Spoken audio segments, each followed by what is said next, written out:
Alhamdulillah, bersyukur kita kepada Allah Subhanahu wa taala kerana dengan taufik dan hidayahnya dapat sama-sama kita menunaikan solat Isyak secara berjemaah. Semoga dengan solat Isyak yang kita lakukan secara berjemaah tadi, Allah Ta'ala telah mengurniakan kepada kita Qiyamul Lail separuh malam, insya-Allah. Amin. Dan insya-Allah pada pula solat subuh secara berjemaah, maka Nabi kata wa man ata salata subhi fil jamaati fa ka'annama qama laila kullahu. Ya, siapa yang datang solat subuh berjemaah seakan-akan dia telah melakukan Qiyamul Lail sepanjang-panjang malam. Jadi harap-harapnya sepanjang 30 hari lebih kurang Ramadan ini, harap-harap kita tak pernah miss solat subuh berjemaah, insya-Allah. Amin. Allahumma a'inna ala zikrika wa syukrika wa husni ibadatik. Jadi pada malam ni saya nak share dengan tuan-tuan satu surah yang biasa kita baca, surah Wadduha. A'udzu billahi minasyaitonir rajim. Bismillahirrahmanirrahim. Wadduha wal laili idza saja ما ودعك ربك وما قلى وللآخرة خير لك من الأولى ولسوف يعطيك ربك فترضى ألم يجدك يتيما فآوى ووجدك ضالا فهدى ووجدك عائلا فأغنى فأما اليتيم فلا تقهر وأما السائل فلا تنهر وأما بنعمة ربك فحدث. صدق الله العظيم. Surah ini dinamakan surah Duha. Kategorinya Makkiyatun, diturunkan di Makkah Al-Mukarramah. Yang kita pernah cerita banyak kali, nak kenal surah Makkiyah, surah yang diturunkan di Mekah ni, dia punya ayat pendek-pendek, ya, pendek-pendek. Wadduha ayat pertama, wal laili idza saja ayat kedua ila akhiriha. Sebab Allah Taala turunkan surah Wadduha ini setelah terputusnya wahyu lebih kurang 15 hari, menyebabkan Nabi SAW merasa resah gelisah. Kan Nabi sedih kenapa wahyu tak turun. Lalu diriwayatkan bini Abu Lahab bernama Ummu Jamil, bila dia tengok wahyu lama tak turun, dia kata apa? Wahai Muhammad, aku rasa-rasa setan kau dah tinggalkan kau. Dia kata macam tu. Malaikat Jibril tu dia kata setan. Dia kata inni ara anna syaitanaka qad qalak. Dia kata macam tu. Aku nampak setan kau dah tinggalkan kau, dah marah dekat kau. Ini kurang hajaunya bini Abu Lahab. Munasabah pun mak lampir ni tuan-tuan disebutkan dalam Quran, tabbat yada abi lahabin wa tab, sampai kepada ayat wa mura'atuhu hammalatal hatab. Dan bini dia ni kerjanya mengangkat kayu-kayu daripada api neraka Allah Subhanahu wa taala, ataupun kerja dia menyusahkan Nabi SAW ketika di atas dunia. Setelah wahyu lama tak turun, lalu orang kata macam-macam ke Nabi SAW, maka Allah turunkan Wadduha, demi waktu duha. Dan diturunkan ayat ni pun ketika waktu duha. Kenapa Allah Ta'ala bersumpah dengan waktu duha? Sebab waktu duha ni waktu yang fresh, udaranya fresh, kita tengah relax, kan? Kecuali kalau kau on the way nak pergi kerja, tu tension tuan-tuan, dia tengah jengkreng masa tu. Tapi kalau kau lepak dekat rumah layan blues macam tu, relax. Wadduha, tenang aja.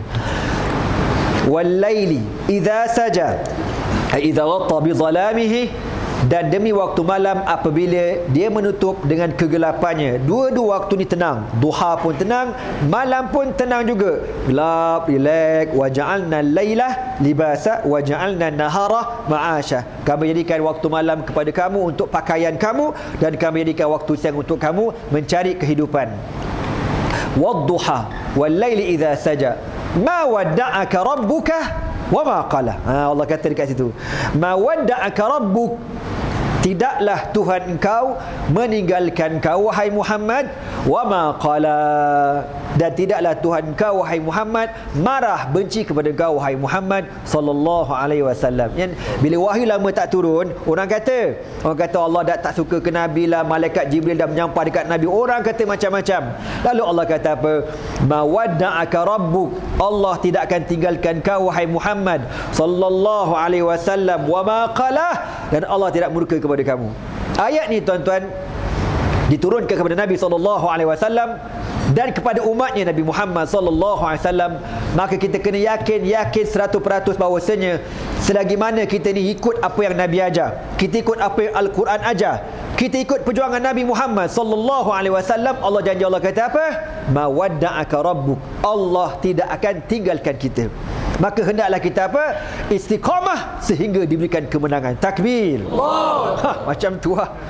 Nampak macam boleh lepas buka puasa sikit, kan? Jadi tuan-tuan, kena istiqamah dalam perjuangan Islam ni. Yakin pada Allah. Allah kata mawadda'aka rabbuk. Anda ingat almarhum Tuan Guru ni Abdul Aziz pernah cerita benda yang sama. Dia kata setiap kali dia berasa lemah, setiap kali dia berasa Kelantan kena tindas, setiap kali dia rasa Kelantan ni jadi macam anak tiri, dia terkenang pada Allah Ta'ala, kata apa? Mawadda'aka rabbuk wa ma qala. Allah tidak akan tinggalkan kau wahai Muhammad, dan Allah tidak akan murka kepada kamu wahai Muhammad sallallahu alaihi wasallam selagi mana kita ikut jalan ini. Walal akhiratu khairul laka minal ula. Tapi kena ingat, akhirat lebih utama daripada dunia. Dunia ni sementara, buat kerja, tempat Allah uji. Tapi yang selama-lamanya, forever and ever, kat mana? Walal akhiratu, hari akhirat itu, khairun laka minal ula, lebih bagus kepada kamu wahai Muhammad, minal ula ay min hayati dunya, daripada kehidupan dunia pada hari ini. Akhirat segala-galanya. Sebab tu tuan-tuan, Nabi SAW tak pernah frust dalam perjuangan. Tak pernah frust SAW. Para sahabat Nabi istiqamah bersama Nabi SAW. Menang ke kalah, dia orang tak pernah persoalkan. Buat secara yang terbaik. Saya nak share kepada tuan-tuan beberapa peristiwa yang berlaku di zaman Nabi SAW. Kalau tuan-tuan dan kakak masih ingat lagi peristiwa Suraqah bin Malik. Wa ma adraka man huwa Suraqah bin Malik. Ingat lagi Suraqah bin Malik? Kan seorang yang pakar mencari barang-barang hilang dekat padang pasir ni. Apabila Nabi SAW keluar daripada Makkah, yang Syekh kita Syekh Anas bacakan tadi, wa idh yamkuru bika alladhina kafaru liyuthbituka aw yaqtuluka aw yukhrijuk wa yamkuruna wa yamkurullahu wallahu khairul makirin. Dan ingatlah wahai Muhammad, ketika orang kafir nak tangkap engkau, ataupun nak bunuh engkau, ataupun nak keluar, nak halau engkau keluar daripada Makkah, maka Nabi SAW berhijrah tuan-tuan. Tengah-tengah hijrah tu, Suraqah bin Malik kejar. Sebab Suraqah dapat maklumat, dia orang kata dia orang nampak pergerakan dua orang manusia di persisiran pantai kawasan-kawasan yang jarang orang lalu menuju ke Madinah. Suraqah tak cakap banyak, kejar Nabi, kejar dengan kuda, pecut,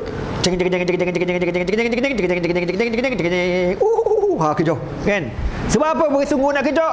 Pasal dalam kepala Suraqah, Abu Jahal, Abu Lahab and the gang kata apa? Sesiapa yang berjaya menangkap Muhammad, hidup ataupun mati, akan diberikan ganjaran 100 ekor unta. 1 ekor unta ni berapa nilai tuan-tuan? Lebih kurang macam kita Rolls Royce, lebih kurang macam tu. Tapi tak ada Rolls Royce pula malam ni tuan-tuan. Ganti kita lain, kan? Nak kabarnya mewah sungguh-sungguh, satu benda yang luar biasa. Maka Suraqah ni kejar. Tengah-tengah kejar tuan-tuan, tiba-tiba kuda Suraqah jatuh, berdemam, berguling unta ni. Suraqah pelik. Tak pernah sepanjang-panjang dia naik kuda tuan-tuan terjatuh dengan tidak ada sebab. Dia panjat balik kuda, dia kejar Nabi SAW. Kejar-kejar, berdebab, jatuh pula kali kedua. Sampai kali ketiga, tiba-tiba dua belah kaki kuda Suraqah terjelus masuk dalam pasir, ya, masuk dan tak boleh keluar-keluar, menyebabkan Suraqah panik. Dan dia rasa dia buat kerja yang pelik, dan dia ni, kalau dia buat kerja ni juga ada bala akan kena ke dia. Lalu apa kata Suraqah? Ya Muhammad, ya Muhammad, anzirni ya Muhammad, a'tinil aman. Wahai Muhammad, maafkan aku, berikan keamanan kepada aku. Maka Nabi SAW paling ke belakang. Panjang ceritanya. Antara dialog yang berlaku, Nabi kata, ya Suraqah, wahai Suraqah, ala tuhibbu an talbisi warai Kisra? Nabi kata, engkau nak tak satu hari nanti engkau akan dipakaikan 2 gelang emas Raja Parsi. Allahu Akbar. Ketika Nabi bagi perjanjian ini, ketika Nabi buat janji kepada Suraqah, engkau nak tak satu hari nanti engkau pakai 2 gelang emas Raja Parsi. Nabi masa tu dah dapat negara Madinah ke belum tuan-tuan? Belum dapat lagi. Bahkan kedudukan Nabi masa tu terlalu risiko. Nabi diburu, Nabi menjadi pelarian, Nabi tidak ada siapa-siapa kecuali Allah Subhanahu Wa Taala. Tetapi Nabi SAW yakin 100% dengan janji Allah. Maka Nabi kata kepada Suraqah, nak tak Suraqah satu hari nanti engkau akan memakai 2 gelang emas Raja Parsi. Nabi tak ada apa benda masa tu tuan-tuan. tapi yakin masa depan dunia ini untuk Islam, yakin betul-betul, yakin sungguh-sungguh. Dalam keadaan macam itu pun, dikejar oleh musuh pun, Nabi berani kata, kau nak tak, kau akan pakai gelang raja Parsi satu ketika nanti. Tuan-tuan, lalu Suraqah dia akhirnya beriman kepada Rasulullah sallallahu alaihi wasallam. Persoalannya, bilakah siapa nama Suraqah bin Malik berjaya memakai 2 gelang raja Parsi di zaman Nabi sallallahu alaihi wasallam? Dan adakah Nabi sempat melihat kemenangan Islam di Parsi? Tak. Nabi wafat dulu sallallahu alaihi wasallam. Nabi wafat, naiknya zaman Abu Bakar As-Siddiq radhiyallahu taala anhu menjadi khalifah. Kemudian naiknya siapa? Sayyidina Umar bin Khattab radhiyallahu taala anhu menjadi khalifah. Kalau tak silap saya, pada tahun 16 Hijrah berlakulah peperangan antara tentera Islam menentang Raja Parsi di Qadisiyah, yang akhirnya mereka menawan kota Al-Madain, yang mana ketua mujahidin pada hari itu ialah Sayyiduna Sa'd bin Abi Waqqas radhiyallahu taala anhu, khalu Rasulullah sallallahu alaihi wasallam, yang merupakan pakcik sebelah mak Nabi sallallahu alaihi wasallam. Akhir tuan-tuan, diringkaskan cerita, berlakulah peperangan, dan ketika ketika Sa'd bin Abi Waqqas menawan kota Madain, dia teringat janji Nabi tu. Dia nak cari mana dia gelang emas Raja Parsi. Lalu dikhabarkan kepada Sa'ad, orang yang pegang stor harta Raja Parsi sudah lari. Baru kejap tadi, tukang, nak kata Tok Siap, bukan Tok Siap, ya, ni Tok Siap apa barang ni, yang pegang ni stor kekayaan Raja Parsi, dia sudah lari dengan kunci-kunci, dia lari. Lalu apa kata Sa'ad bin Abi Waqqas? Dia terus angkat tangan, ya Allah, izinkan kunci itu diserahkan kepadaku, dan ya Allah, kau izinkan ditangkap lelaki itu. Maka Sa'ad bin Abi Waqqas bukan sembarangan orang. Wa ma adrakum man huwa Sa'd bin Abi Waqqas, yang Nabi kata rajulun mustajabu da'wati, seorang lelaki yang kalau dia angkat tangan begini tuan-tuan, Allah makbulkan on the spot doa dia. Seorang yang luar biasa. Lalu Mamat yang bawa lari kunci ni tuan-tuan, dia besit kuda dia, baik dia bawa lari, nak lari tak nak ketangkap. Maka tadi Allah Ta'ala, on the way dia lari keluar pada kota tu, datang satu rombongan keldai donkey. Rombongan donkey ni bawa apa benda, jararatun minal asal, bekas asal, benda bekas madu yang banyak kan, bertong-tong dibawa, nak bawa masuk ke dalam kota Madain. Masa Mamat ni mungkin dia tengah gabra ke macam mana, dia lari badabam, dia langgar kumpulan keldai ni tuan-tuan, menyebabkan madu-madu ni bersepah atas jalan raya masa tu, yang mana jalan dia dibuat daripada batu-batu licin. Lalu kuda si Mamat ni tergelincir, berdebam jatuh, dan ditangkap oleh mujahidin, diserahkan kepada Sa'ad bin Abi Waqqas. Sa'ad tanya, macam mana korang tangkap?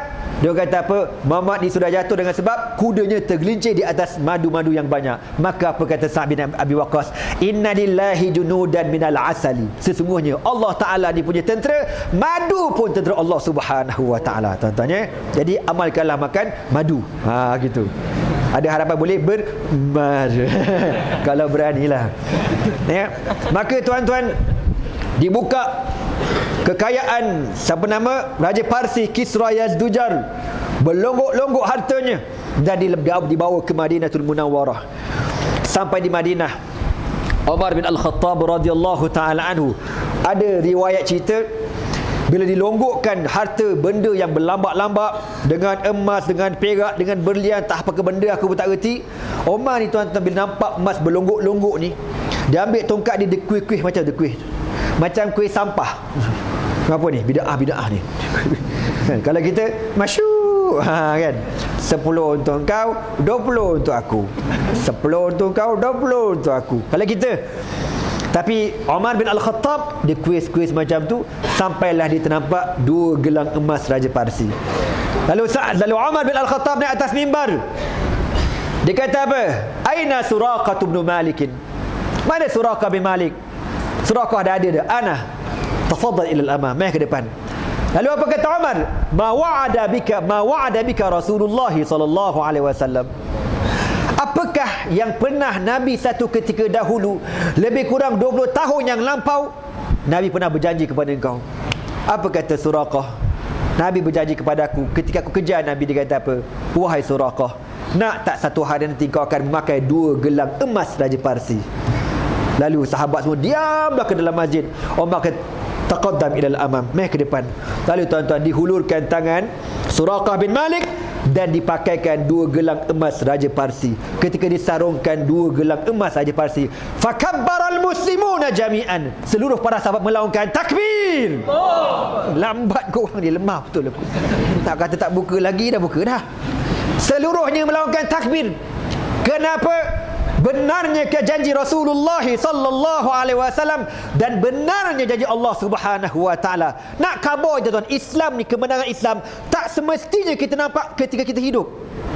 Yang ini disebutkan dalam sejarah, Nabi dah wafat sallallahu alaihi wasallam. Nabi tak sempat melihat kegemilangan Islam. Dikalahkan Raja Parsi, di Kisra, dikalahkan dan dipakaikan 2 gelang emas ini kepada Suraqah bin Malik. Nabi tak sempat melihat tuan-tuan, tapi Nabi yakin dengan janji Allah Subhanahu wa taala. Sebab tu bila kita duduk dalam perjuangan Islam, kita kena istiqamah. Kena istiqamah betul-betul. Menang kalah tu tak jadi masalah. Yang penting Allah redha kepada kita. Bukan benda kecil-kecil, keredaan Allah Subhanahu wa taala. Benda besar tuan-tuan. Jadi istiqamah dalam perjuangan Islam. Maka Nabi tak sempat melihat kemenangan. Ditadikkan kemenangan berlaku di mana? Bila? Di zaman Umar bin Khattab radhiyallahu taala anhu. Di waktu yang sama, kalau kita lihat dalam peristiwa yang lain, sikit saya nak sambung tuan-tuan. Payah bagi tazkirah 20 minit ni. Mengah aku, betul tak? Dah wujud ada lagi.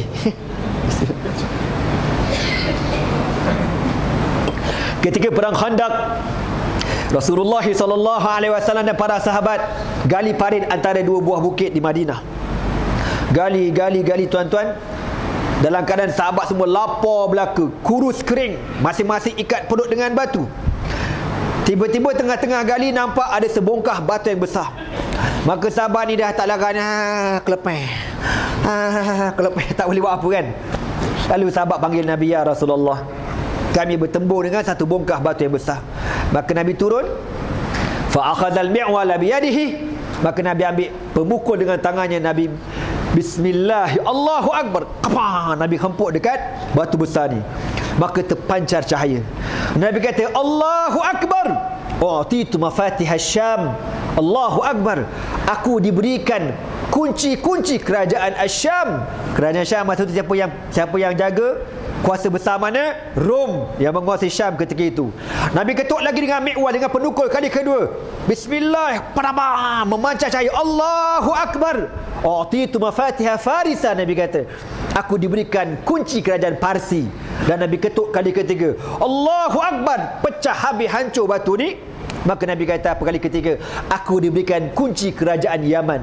Tuan-tuan, 3 benda ni, kerajaan Rom, kerajaan Parsi, kerajaan Yaman, bila masa diberikan kemenangan? Bila masa? Ba'da wafati Rasulullah sallallahu alaihi wasallam. Lepas kewafatan Nabi, Nabi tak sempat melihat kemenangan Islam. Itu Nabi sallallahu alaihi wasallam. Apatah kita yang dosa kita banyak, yang hubungan kita dengan Allah terlalu jauh, yang mujur ada satu bulan yang namanya Ramadan. Laula Ramadan, kalau tak kerana Ramadan, aku tak tahu lah aku jadi apa. Kita ni baik, saya sendirilah rasa-rasanya lah, harap-harap aku baik insya-Allah dalam bulan Ramadan, insya-Allah. Amin. Dan yang doakan tu amin dapat juga. Yang tak amin tak dapat. Geram betul aku. Ramadan tuan-tuan, bulan nak suruh kita jadi baik. Maka Nabi SAW tidak sempat melihat kemenangan ini. Para sahabat meneruskan perjuangan Nabi SAW.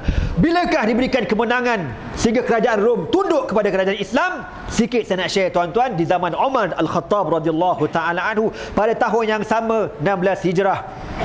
Diringkaskan cerita, akhirnya tuan-tuan, para mujahidin mara sampai ke Syam, sampai ke Syria. Akhirnya mereka menguasai Palestin. Diorang kepung Baitul Maqdis. Kepung Baitul Maqdis tuan-tuan besar. Lalu dia punya padri, bishop dalam kawasan Baitul Maqdis kata apa? Alah, tak herannya korang kepung lah berlama, kita boleh hidup. Sebab dalam Baitul Maqdis ni makanan cukup, air cukup, segala-galanya cukup. Tentera Islam tak larat juga nak ngepung lama-lama ni tuan-tuan. Tapi tuan-tuan, entah macam mana salah seorang padri di kalangan orang-orang tu kata apa? Dia kata, cuba kau tanya siapa nama ketua yang mengepung Baitul Maqdis, siapa nama mereka? Cek lah. Abu Ubaidah bin Al-Jarrah, Khalid bin Al-Walid dan beberapa orang sahabat yang lain. Dia kata bukan. Kenapa? Sebab apa dia kata apa? aku mendapati dalam kitab kami mengatakan orang yang bakal diberikan kunci Baitul Maqdis ialah namanya Umar. Allahu Akbar. Ini dalam kitab diorang, tuan-tuan, dalam kitab Injil, dalam kitab Taurat, dalam Injil sebut macam ni. Akan diberikan kunci pembukaan Baitul Maqdis kepada seorang bernama Umar. Lalu tuan-tuan, sahabat ni duk fikir, biar betul dia ni kan, ya ke tidak entah. Lalu orang-orang dalam Baitul Maqdis kata apa? Kalau orang yang bernama Umar datang, nak tak nak, kita mesti menyerah kalah. Cakap banyak tak ada. Lalu benda ni sampai kepada maklumat tentara Islam, dan tentera Islam hantar risalah kepada Umar untuk datang ke Palestin. Maka Umar ni tuan-tuan datang 2 orang. Dia dengan pembantu dia bernama Salim. Salim ni tuan, dia punya pembantu, macam kita kata driver dia lah. Dia tidak ada escort, dia tak ada. Dia khalifah agung, kau jangan main-main. Dia tak pasang lah unta punya escort sampai ke Palestin. Tak ada tuan-tuan. Single present ten, you know. Dia dengan dia punya pembantu naik seekor unta, bergile-gile, la haula wala quwwata illa billah. Bergile-gile, bukan naik 2 ekor bang, seekor. Tuan-tuan tahu bagaimana cara bergilenya? Umar kata gini, siapa nak naik dulu? La talilat laili tampulum, contoh kan. Okeylah, Umar naik dulu. Umar kata kita bergile begini, aku akan baca 1 juzuk Al-Quran, kau dengar. Bila habis 1 juzuk, aku turun, kau pula naik, kau baca 1 juzuk pula. Aku akan berjalan kaki. Allahu Akbar. Kau tengok tu, korang ni faham ke cerita aku ni? Syekh Anas, kam juz'an taqra fi lailatin wahidah? Aqal min juz' ma? Biar idza kan bi nafsi? Aywa bil musalla. Aqal. Sama ada safhat. Syekh Anas kata, dengan korang 8 muka surat, itu pun dah mengah. Itu pun dah beramai yang mufaraqah lil jamaah, yang melarikan jadi khawarij. Berapa ramai? Kau tunggu 8, kau tengok kejap lagi. Golongan-golongan khawarij, indama asaina ila 8 rakaat kharaju kulluhum. Tuan-tuan, naik unta 1 juzuk, berjalan seorang. Habis 1 juzuk, naik pula Umar. Salim pula berjalan. Habis pula Umar 1 juzuk, Salim naik, Umar pula berjalan. Allahu Akbar. Khatmatan kamilatan. Khatam Al-Quran ketika musafir. Perjalanan ke Palestin bukan sehari 2 bang, oi. Berbulan-bulan, kau tahu tak? Begitulah. Sehingga tuan-tuan, sahabat ni dia tahu lah kan, dia tahu dia boleh bajet, berapa hari lagi Umar akan sampai. Beberapa meter nak sampai dalam Palestin. Sahabat semua dah siap belaka nak menyambut Umar bin Khattab dengan barisan qasawisah, padri-padri, bishop-bishop semua dah standby memegang kunci Baitul Maqdis. Tuan-tuan, tadi Allah, beberapa kilometer nak sampai ke Palestin, sampai giliran Salim pula naik unta, Umar kena jalan kaki. Tadi kata apa? Ya Amirul Mukminin Umar, anda turunlah, anda naik ke atas. Pasal kita nak sampai ni kan, kau Amirul Mukminin, nanti takut orang silap sambut kan, takut orang cium tangan aku kan. Kau naiklah, kau Amirul. Umar kata la, aku perlu kepada pahala. Aku nak kepada pahala berjalan kaki. Kau naik atas, giliran aku berjalan, aku kena berjalan. Allah. Tuan-tuan, berjalan sampailah di depan Baitul Maqdis. Dah ramai orang beratur ni, protokol nak sambut tetamu, tuan-tuan. Salim dah kelang kabut dah, macam mana aku nak buat. Lalu tuan-tuan, sebelum sampai dekat Baitul Maqdis tu, dia ada macam kawasan becak atau belecak-lecak. Umar ni dicabut slipper kasut dia, dikepit bawah ketiak dia, tangan sebelah pegang tali unta. Yang atas unta ni dia punya driver naik, kau tahu tak?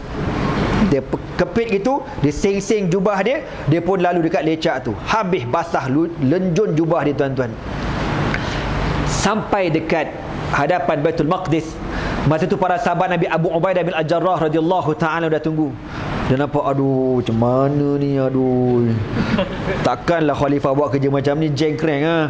Umar pun pergi dekat Abu Ubaidah, jumpa dekat Umar. Ya Amirul Mukminin Umar, sepatut kau janganlah buat macam ni. Tak payahlah kepit-kepit apa benda kasut kat ketiak, batu ni apa pula kaki belecak ni ha. Kan lepas tu kau punya reba pula naik, sepatut engkau lah. Apa kata Umar? Kalaulah yang cakap ni bukan Abu Ubaidah bin Al-Jarrah, kalaulah yang bercakap ni bukan Abu Ubaidah bin Al-Jarrah, nahnu qaumun a'azzanallahu bil Islam, famahma bataghaina al-izzata bighairi ma a'azzanallahu bihi, azallanallahu. Umar kata. Perkataan ini tuan-tuan sampai hari ini kita ulang dalam segenap perjuangan gerak kerja kita. Apa kata Umar? Nahnu qaumun. Ingat wahai Abu Ubaidah, kita satu kaum yang dahulunya kita hina. Allah muliakan kita dengan sebab Islam. Islam memuliakan kita. Famahma bataghaina al-izzata bighairi ma a'zanallahu bihi. Tapi kalau kita cuba nak mulia selain daripada Islam, cuba nak cari jalan lain untuk sampai ke Putrajaya, tolak Islam, azallanallahu, Allah hinakan kamu. Kau jangan main-main. Ini akidah. Azallanallah, Allah akan hinakan kita. Senyap tak kata Abu Ubaidah bin Al-Jarrah radhiyallahu ta'ala anhu. Tuan-tuan, lalu bila dia orang tengok Umar ni, padri-padri ni keluar belaka. Dia perhati dekat Umar. Masa dia perhati tu tuan-tuan, dia tengok dekat baju Umar ni, Umar bajunya lusuh tuan-tuan. Dia kira berapa kesan jahitan dekat baju Umar. Bercompang camping. 1, 2, 3, kira-kira berapa? 17 ruqatan. Ada 17 compang camping dekat jubah Umar. Lalu apa kata padri? Demi Allah, dialah orang yang memang akan diserahkan kunci Baitul Maqdis, kerana kami mendapati di dalam kitab kami, orang yang bakal menerima Baitul Maqdis ini, kunci ni adalah seorang yang pakaiannya ada 17 kesan jahitan. Allahu Akbar. Dia ada 17 kesan jahitan. Dan dia akan datang dengan seorang lelaki, yang lelaki itu pembantu dia duduk di atas unta, dan dia berjalan kaki dalam keadaan menyelitkan slipper kasut di kecelah ketiaknya. Allahu Akbar. Ni Umar tuan-tuan bukan sebarang orang. Akhirnya tuan-tuan dia dengarkan cerita, Umar pun masuk dalam Baitul Maqdis. Dia dapat kunci itu pada waktu Isyak. Dia masuk dalam Baitul Maqdis.